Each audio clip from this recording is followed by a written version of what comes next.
굉장히 오래된 클래식 영화가 됐습니다, 벌써. 2004년에 멜 깁슨 감독이 감독을 했던 패션 오브 크라이스트라는 영화가 그때는 아주 극장가를 강탈을 했다 하는 표현이 있을 정도로 굉장히 여러 가지 논쟁들을 일으키면서 흥행에 성공을 하고 또 많은 이야기와 스토리들, 그 후의 스토리들을 많이 이제 내놓기도 했습니다. 그 내용 자체는 줄거리는 뭐 세상 모든 사람들이 다 아는 내용이잖아요. 속에 드러나고 있는 기법, 촬영 기법이나 또는 진행이나 이런 여러 가지가 많이 이제 관심의 대상들이 되기도 했는데 내용이 예수님의 고난의 현장 거기에 집중돼 있었기 때문에 스토리는 되게 앞에 스토리는 좀 빠르게 진행이 되고 영화의 대부분이 이제 예수님께서 십자가에서 당하시던 그 고난의 현장을 이제 담았습니다. 영화 자체가 폭력물로 구분이 될 정도로 그래서 학생들에게 이제 금지가 될 정도로 그래서 아주 굉장히 잔인한 장면들이 이제 많이 그곳에 이제 리얼하게 드러나게 됐는데 많은 사람들이 가서 봤을 거 아니에요?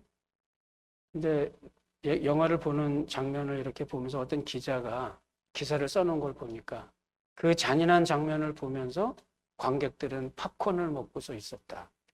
어떻게 하나님의 아들이 그 처참한 어려움을 겪는데 그 장면을 보면서 팝콘을 먹고 있을까? 뭐 생각할 수 있겠죠. 그렇지만 영화는 영화고 관객은 관객이고 그런 질문을 이제 합니다. 과연 영화를 만든 사람이나 제작진이나 또는 관객이나 그 십자가의 의미를 과연 알고서 본 걸까? 지나고 나서 그 영화는 물론 헐리우드의 한 신상품에 지나지 않았습니다. 물론 그것이 담고 있는 메시지는 많이 있지만 십자가는 단순히 그렇게 막 그냥 처참하고 그러니까 신앙적인 교리적인 입장에서 볼 때는 단순히 그것만은 아니거든요. 그러니까 우리가 개신교회가 십자가를 교회 장식에다가 십자가를 사용하지 말라고 하는 칼빈의 견해, 종교 개혁자들의 그 견해는 근거가 어디에 있었느냐 하면 십자가를 생각하면서 우리가 느끼는 어떤 그 영화가 갖고 있었던 그 아주 잔혹한 어떤 장면 그것만이 십자가의 의미는 아니거든요. 그렇기 때문에 우리 특별히 우리 개신교의 입장에서는 이 십자가를 걸어놓고 거기다가 예수님의 형상을 이렇게 사람을 이렇게 조각을 해서 집어넣은 그런 조각들이 있잖아요. 그 천주교의 입장하고 저희가 좀 달라요. 십자가에다가 그 사람의 그 고통받는 그 어떤 그거를 걸어놓고 그거를 가지고 묵상하고 이렇게 하는 거는 오히려 이교적인 겁니다. 그게 성경적인 것은 아니에요. 그러니까 그 십자가라고 하는 의미가 다양한 그 의미가 그 속에 있다는 걸 우리가 기억하고 오늘 이 시간을 통해서 십자가의 의미 생각을 해보고 여러분들이 이제 앞으로 십자가라고 하는 것을 대할 때 그 말씀을 듣는다든지 어떤 기회가 됐을 때 십자가라는 것은 이런 것이구나 이렇게 생각을 하면 좋을 것 같습니다. 말씀드린 대로 제가 성경을 읽으면서 말씀드린 대로 엄격한 의미에서 사람들은 십자가의 의미를 바르게 이해할 수 없다고 봅니다. 왜냐하면 그 십자가를 바르게 이해를 하려고 하면 그 죄 또한 우리가 잘 이해를 해야 되는데 죄라는 것은 우리가 죄 속에 사는 사람들이에요. 그래서 저는 목회를 하면서 말씀을 준비하고 이것은 어렵질 않았어요. 지금도 마찬가지입니다. 그러니까 저는 이게 굉장히 재미가 있어요. 말씀을 이게 공부하고 뭐 읽을 때마다 깨닫는 바가 다르고 말씀을 준비하고 이게 굉장히 재미가 있어요, 저는. 그래서 이게 참 재미가 있고, 뭐 그게 그렇게 힘든 일이 아니거든요. 힘든 것은 뭐냐면, 내 속에 있는 어떤 그 죄성이에요. 이거는 일상생활 속에서 내가 만나는 거거든요, 날마다. 매 주일날 설교를 하기 전에, 그 전 한 주 동안에 제가 제 속에 있는 죄성이 드러나는 부분들을 많이 스스로 알게 되잖아요. 그러면 그게 더 힘들고, 그게 더 좌절하게 만드는 그 요인입니다. 아, 정말, 그 이제, 이게 솔직한 저의 마음이, 이제는 좀 목회 좀 그만했으면 좋겠어. 이런 마음이 들어요. 이게 마음에 부담이 생겨요, 이게. 존 뉴턴이라는 목사님이 얘기한 것처럼 나 같은 죄인 어메이징 그레이스를 작사를 했던 목사님이잖아요. 예수를 처음 믿었을 때 나는 온 세상을 변화시키고 싶었다. 그리고 조금 시간이 지나고 나서 나는 내 이웃이라도 좀 변화시켰으면 좋겠다는 생각이 들었는데 지금 나는 나 자신이라도 좀 하나님 앞에 가기 전에 변화시켰으면 좋겠다는 소망이 있다. 왜 그러냐면 우리가 그 죄 속에 있는 사람이에요. 예수를 아무리 믿고 우리가 천국 시민이 됐다 그래도 우리는 아직도 그 죄악에 철저히 물들어 있고 생각하는 게 다 죄고 말하는 게 다 죄고 행동이 다 죄예요. 그렇기 때문에 내가 천국에 가서의 나의 모습은 내가 그냥 믿음으로 그냥 믿는 거지 그게 무엇인지 나는 이해할 수가 없어요. 불신자들, 무신론자들, 믿지 않는 사람들은 십자가라는 것을 절대 이해할 수 없습니다. 우리 예수를 믿는 사람들도 마찬가지예요. 그런데 오늘 성경 말씀에 사도 바울이 이야기하는 대로 우리에게 하나님께서 은혜로 주신 것들을 알게 하기 위해서 하나님의 성령을 우리들에게 보내주셨는데 이 하나님의 영을 받지 아니하고 우리가 어떻게 알겠느냐 이 말이에요. 자, 그런데 그것을 어떻게 알겠느냐? 그러면 우리는 아는 건가? 예수를 믿는 사람은 아는 건가? 우리가 아는 정도는 어떤 거냐면 예를 들면 이렇습니다. 아기가 막 뛰어놀다가 엄마가 나타나면 막 반가워서 엄마 앞으로 뛰어가잖아요.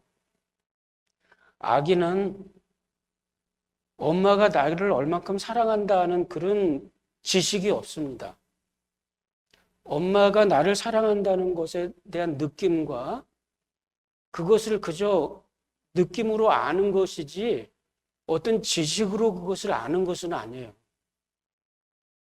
우리가 거듭난 사람이 거듭 영혼을 가지고 천국에 대한 느낌이라는 것은 바로 그런 겁니다. 아무런 자각이 없어요. 그러나 그것이 하나님의 은혜가 분명히 거기에 있구나. 이것을 우리가 믿는 겁니다. 우리가 하나님을 안다는 것은 그런 정도예요. 그런 수준입니다. 십자가라고 하는 것을 이야기할 때 십자가가 우리가 어떻게 그거를 알 수 있을까? 오늘 십자가에서 우리가 4가지 단어를 여러분들이 이해를 해야 돼요. 십자가에 못 박혀 죽으시고 장사한 지 사흘 만에 죽은 자 가운데서 다시 살아나시고 crucified, died, buried, descended into hell. 그러니까 이 네 번째 거는 우리말 사도신경에는 나오지 않고 있는데 그건 제가 조금 후에 설명을 드릴게요. 십자가를 이해하면서 이 4가지를 이해를 해야 돼요. 첫 번째 십자가는 말씀드린 대로 그 십자가라고 하는 것은 어떤 의미가 있느냐면 이사야 53장에 보면 고난받는 종에 대해서 제가 지난번에 한번 말씀드릴 때 사람들이 이 고난받는 종의 모습을 이야기할 때 어떻게 표현을 하느냐면 실어 버린 바 되었다 그랬어요. 그 앞에서 얼굴을 돌리고 실어 버린 바 되었다. 이 말은 쉽게 얘기하면 아주 쳐다보기가 지겨울 정도로 싫어하는 것을 이야기합니다. 십자가, 거기에 달린 예수 그리스도. 사람들이 볼 때 아주 그냥 지겨워할 정도로 미워하는 그 십자가 앞에서 나의 죄가 드러날 때 사람들은 아주 지겨워하고 싫어합니다. 이것이 믿지 않는 사람들이 죄에 대해서 십자가에 대해서 얘기할 때 사람들의 반응이에요. 십자가의 도가 멸망하는 자들에겐 미련한 것이요 구원을 얻는 우리들에게는 하나님의 능력이라 말할 때 사람들이 십자가를 보면서 아주 그냥 지겨워하는 거예요. 자, 그것이 십자가예요. 그런데 그 일을 예수님께서 사람으로부터 겪었어요. 똑같은 고난을 어디에서 겪느냐면 그 십자가 현장에서 하나님께로부터 하나님께서 아주 싫어서 지겨워할 정도로 십자가를 바라보시는데 왜 그러냐면 사람이 그렇게 지겨워하는 하나님, 그 죄성이죠. 그 죄악, 이 죄악을 예수님에게 짊어져 놓고 하나님께서 예수님을 향해서 아주 지겨워하는 거예요. 이 죄악이라는 거를 하나님께서 아주 보고 싶지도 않은 거예요. 이게 십자가입니다.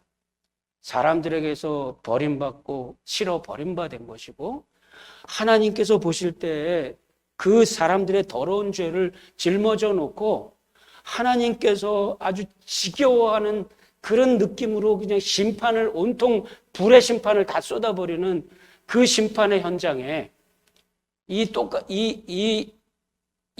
버리는 거를 똑같이 겪고 있는 거예요. 십자가에서. 이러고서 예수님께서 마지막 가상칠언에서 엘리 엘리 라마 사박다니 어찌하여 하나님 나를 버리셨습니까? 그 버림의 수준이 그 정도라는 겁니다. 양쪽에서 버림을 받는 게 십자가의 의미예요. 이 십자가는 그래서 그 버려지는 그 순간을 통해서 하나님의 무엇이 일어나느냐 하면 하나님의 사랑이 이루어집니다. 하나님께서 그렇게 싫어 버리시는 그 죄악을 어린 양 예수 그리스도에게 맡겨놓으시고 그 죄악의 짐을 짊어지으시고 이 예수 그리스도를 버리시는 거 아니에요? 그것은 결국 다른 면에 뭐냐면 하나님이 세상을 이처럼 사랑하사 독생자를 주셨습니다. 이는 저를 믿는 자마다 멸망치 않고 영생을 얻게 하려 하십니다. 한번 여쭤볼게요. 믿습니까? 이거예요. 싫어 버리시는 그 순간에 하나님의 사랑은 우리들에게 나타나는 겁니다.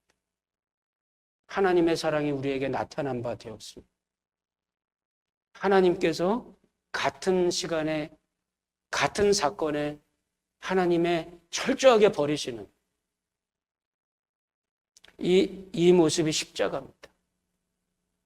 크루시파이드. 사람들은 예수를 십자가에 못 박으라고 외쳤습니다. 거기에 하나님께서는 진노의 심판을 온통 다 쏟아 부었습니다. 그러면서 하나님을 향해서 못 박으라고 외치는 아주 철저하게 너무나도 하나님으로 볼 땐 지겨운 그런 죄악을 하나님 자신에게 짊어지어 놓으시고 하나님의 사랑을 그 죄악의 백성들에게 이루시는 이것이 십자가의 신비입니다. 그래서 우리는 십자가를 믿는 것이고 그 십자가에서 이루어진 심판과 사랑을 같이 믿는 겁니다. 내가 예수 그리스도 십자가의 예수 그리스도를 내가 믿습니다. 이럴 때 그 신비를 우리가 믿는 겁니다.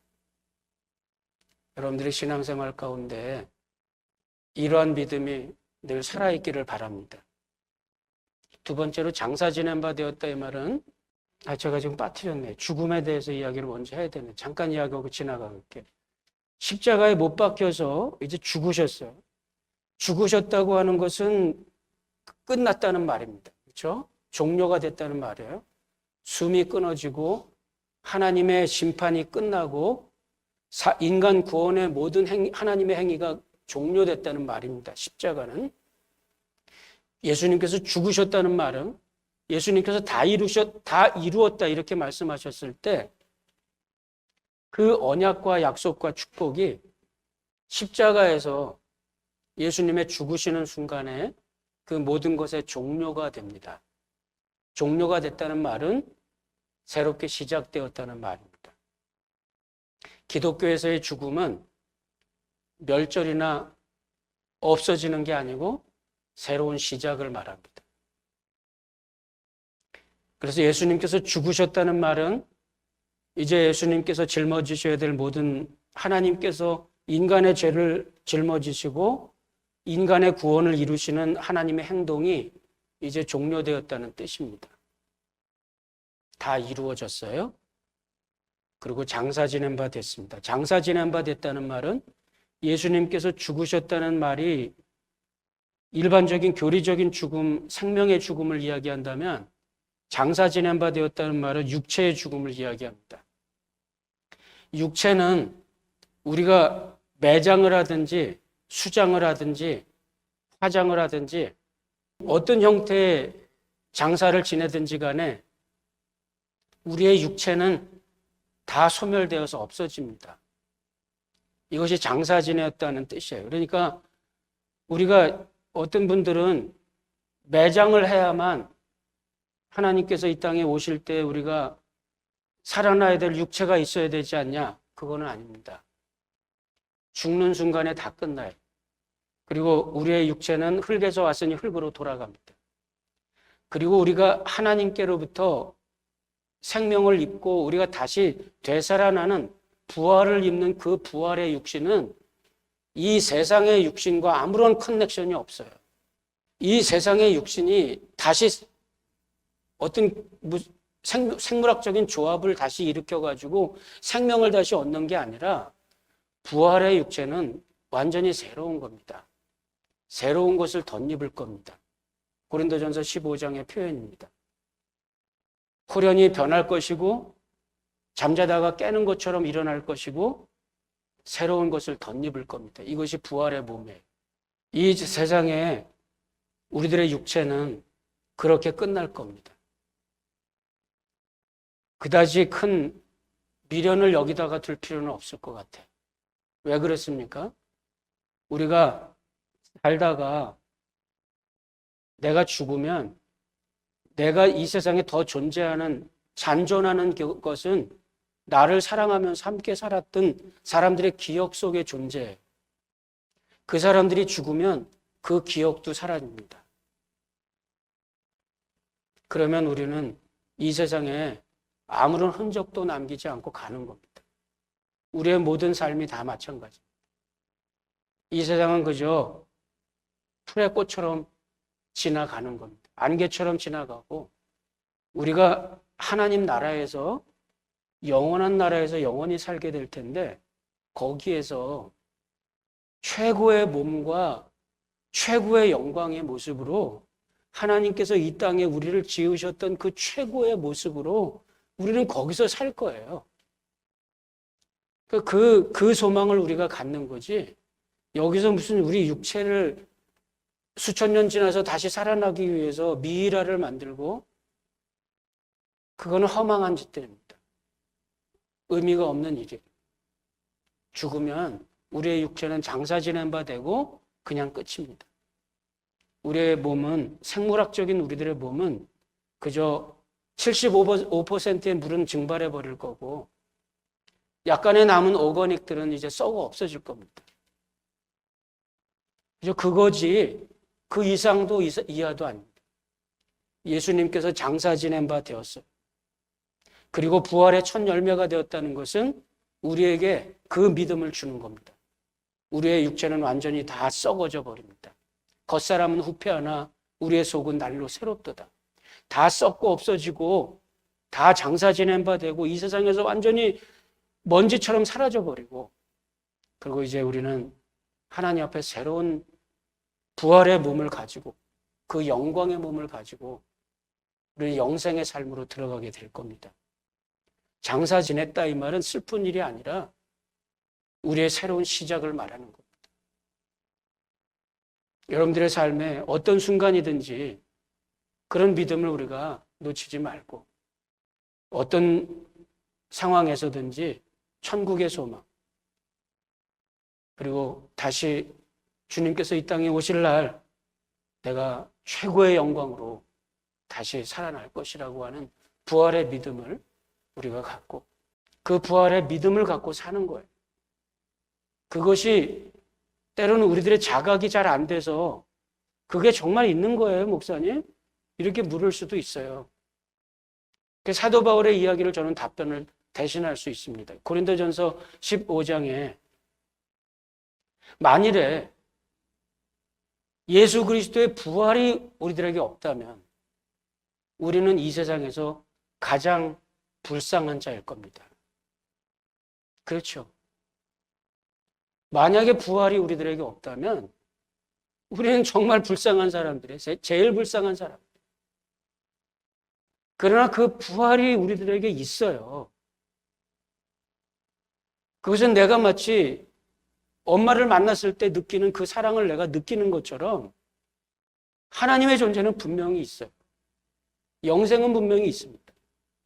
그러면서 그 고린도전서 15장 마지막 절에 가서 사도 바울의 얘기가 그러므로 사랑하는 형제들아 견고하여 흔들리지 말며 주의 일에 더욱 힘쓰는 자들이 되라. 이는 너희 수고가 주 안에서 헛되지 않은 줄을 알미니라. 믿습니까? 이것이 장사 지낸 바 되는 거기에 대한 우리들의 소망이에요. 자, 그렇지 또 하나 우리 사도신경에 나오지 않는 단어가 있어요. descended into hell 이라는 지옥으로 내려가셨다. 음부로 내려가셨다 이런 단어가 있는데 그 내용이 역사적으로 볼 때 초기 기독교회가 갖고 있었던 신앙 고백에서는 그때의 사본에서는 없었어요. 나중에 이것이 나옵니다. 나중에 이것이 교회의 신앙 고백에서 등장을 하는데 우리 신학자들의 의견은 그거예요. 아마도 중세 교회의 영향 때문에 뭔가 중간 상태, 그러니까 죽은 다음에 연옥이라는 게 있어서 천주교에서는 그런 믿음이 있으니까요. 연옥이라는 게 있어서 거기서 기다리다가 거기서 구원받는 경우도 있다. 뭐 이런 교리들이 있어요. 그런 영향 때문에 들어간 것일 수도 있다. 이렇게 생각을 하고 그 음부로 내려갔다 이 말은 본래의 뜻은 그거예요. 뭐냐면 하나님으로부터 외면당한 상태를 이야기하거든요. 그러니까 그 단어를 볼 때 descended into hell 그 다음 바로 나오는 단어가 뭐냐면 ascended into heaven. 그러니까 이 두 단어가 이렇게 대조가 돼서 나타나는 것은 그 hell이라는 말과 이 heaven이라는 말이 대조되고 있는데 이 말은 heaven이라는 말과 대조되는 말은 이 세상이에요. 그러니까 이 세상만 말하는 게 아니라 하나님으로부터 단절된 곳을 이야기합니다. 그러니까 그 가운데 하나님으로부터 단절된 곳, 우리 예수를 믿는 사람들은 중간 상태 없어요. 죽은 다음에 뭐 우리가 49일 동안 떠돌아다니는 거 없고 죽은 다음에 좀 머물러 있다가 대속함을 받는 그런 거 우리들에게 없습니다. 누가 그런 얘기하면 그 사람은 이단이라 생각하세요. 그런 건 없어요. 죽으면 그냥 하늘로 가는 거예요. 죽어서 어디 머물고 어디 떠돌아다닙니까? 무슨 말도 안 되는 이야기들을 하고 있어요. 누가 그거에 대해서 물어보면서 뭐 유식한 척하면 그렇게 말하는 사람이 무식한 거예요. 우리 예수를 믿는 사람들 올바른 신앙적인 체계를 갖고 있을 때는 그거는 같은 의미가 중복되고 있는 겁니다. 십자가에 못 박히시고 죽으시고 장사된 지 4월 만에 죽은 자 가운데서 다시 살아나는 이 네 가지 요소 잘 기억하시고 십자가가 갖고 있는 그 모습들을 기억하고 십자가에서 이루어지는 놀라운 신비를 믿으시면 됩니다. 거기에 대한 믿음을 갖고 계세요. 나를 좌절케 하고 나를 고민하게 만드는 이 모든 죄악의 문제들 이런 것이 십자가에서 끝났다는 겁니다. 그리고 우리는 십자가에서 하나님의 사랑을 우리가 입고 그 은혜 가운데 하나님의 보호하심 가운데 있다가 주님이 땅에 오실 때 혹은 내가 죽을 때 나의 숨이 끝나는 날 우리는 하나님 앞으로 영광의 나라로 영광의 모습으로 우리는 하나님 앞으로 갈 겁니다. 그래서 히브리서 12장에 이야기하고 있는 그 장면을 우리 한번 늘 생각하세요. 믿음의 주요 온전케 하시는 이인 예수 그리스도를 바라보죠. 그 하나님 앞에 우리가 가는 그때 모든 성도들이 함께 일어나 우리를 환영하고 잘 지냈다 격려하고 박수를 치면서 우리를 맞아주실 겁니다.